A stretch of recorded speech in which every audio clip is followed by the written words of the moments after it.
کام کرنے میں نہیں بلکہ کام کو اپنی انا کی طاقت سمجھ لینے میں ہے۔ 100% درست بات ہے۔ اسی لیے تو مرشد نے سیدھا عملی مشورہ دیا کہ بھائی کھانا کھاؤ تو یہ سوچو کہ جسم کھا رہا ہے اور کوئی اور کھلا رہا ہے۔ ارے واہ!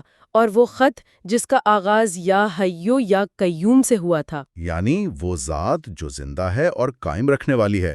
یہ ہارڈ ویئر کو پاور سپلائی یاد دلانے والی بات ہے۔ پاور سپلائی والی بات بہت زبردست ہے۔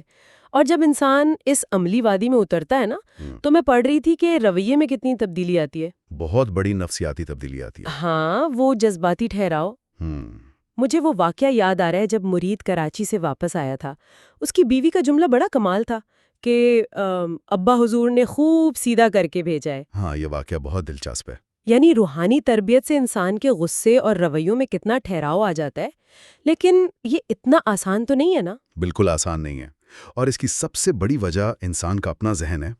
کتاب میں ایک اور نفسیاتی پہلو ہے، لوگوں کے خیالات پڑھنے کا، یعنی کشف۔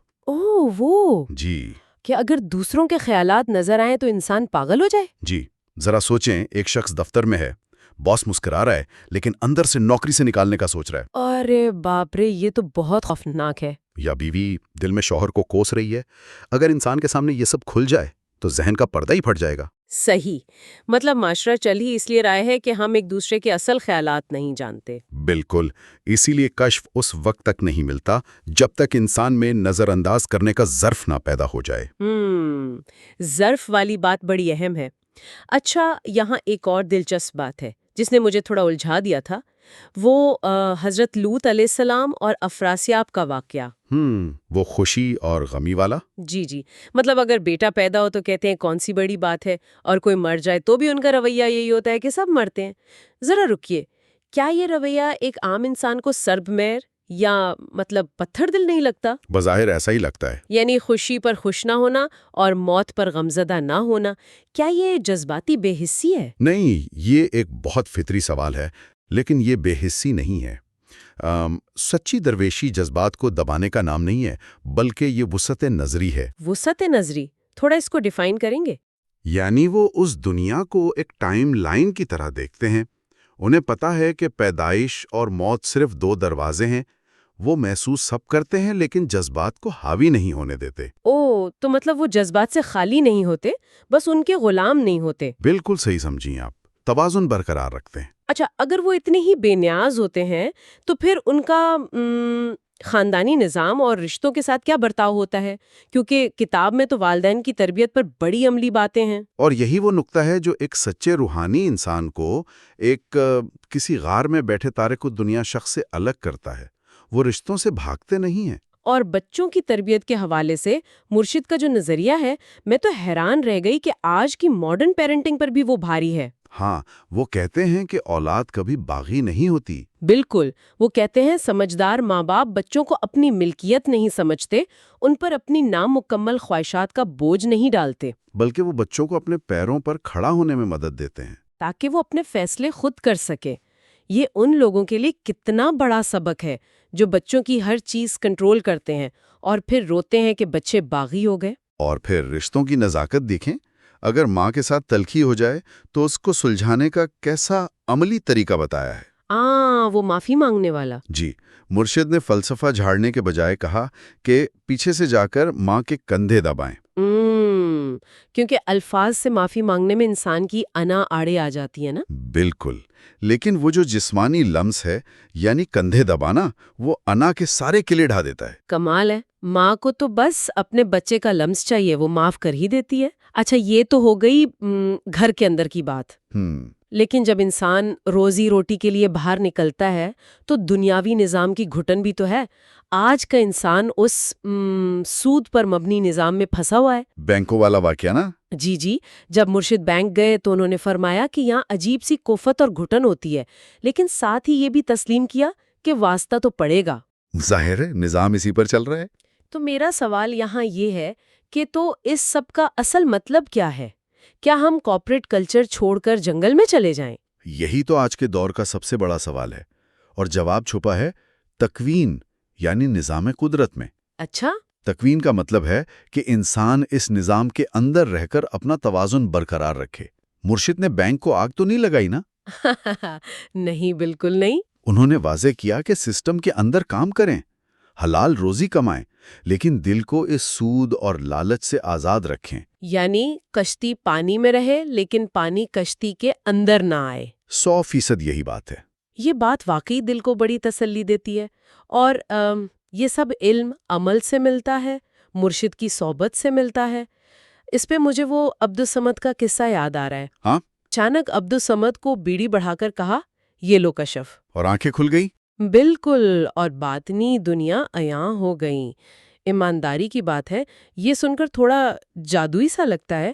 ایک عام سی سگریٹ پینے سے کشف کیسے کھل سکتا ہے؟ دیکھیں، یہ کوئی جادو نہیں تھا، اور یہ برے صغیر کی روحانی روایت رہی ہے، جیسے نانا تاج الدین ناگپوری جیسے اولیاء کا طریقہ تھا۔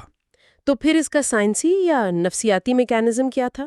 وہ کشف تمباکو میں نہیں تھا، وہ دراصل انسان کی توقع اور انا کو توڑنے کا عمل تھا۔ مرید تو توقع کر رہا ہوتا ہے نا کہ کوئی بڑا وظیفہ ملے گا، ہاں، کوئی نورانی شعاع نکلے گی یا مقدس کلمہ ہوگا۔ بالکل، لیکن جب مرشد نے جان بوجھ کر ایک دنیاوی چیز یعنی بیڑی بڑھائی تو اس غیر متوقع عمل نے ایک جھٹکا دیا۔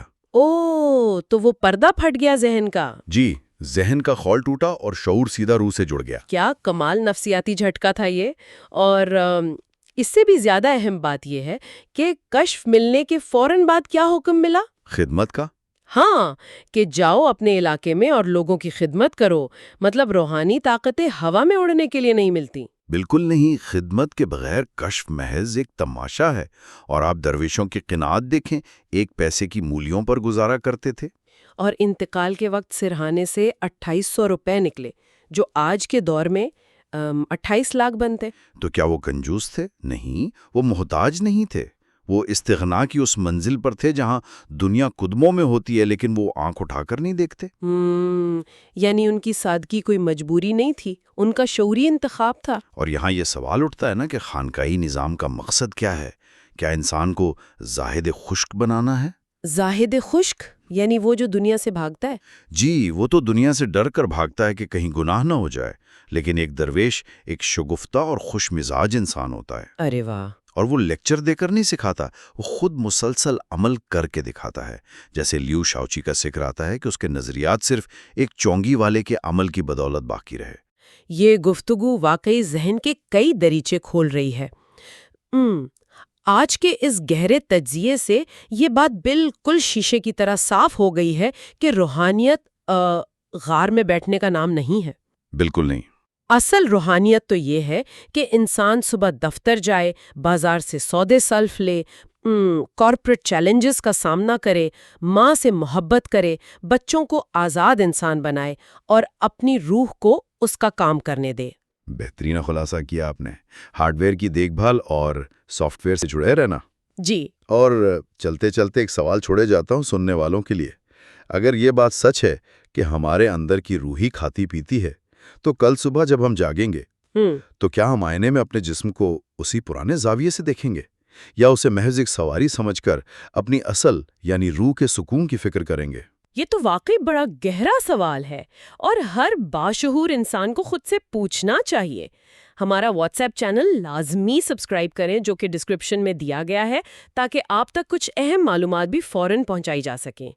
اینڈ آپ کا بہت شکریہ کہ آپ نے ساری پوڈ کاسٹ سنی اور دیکھی۔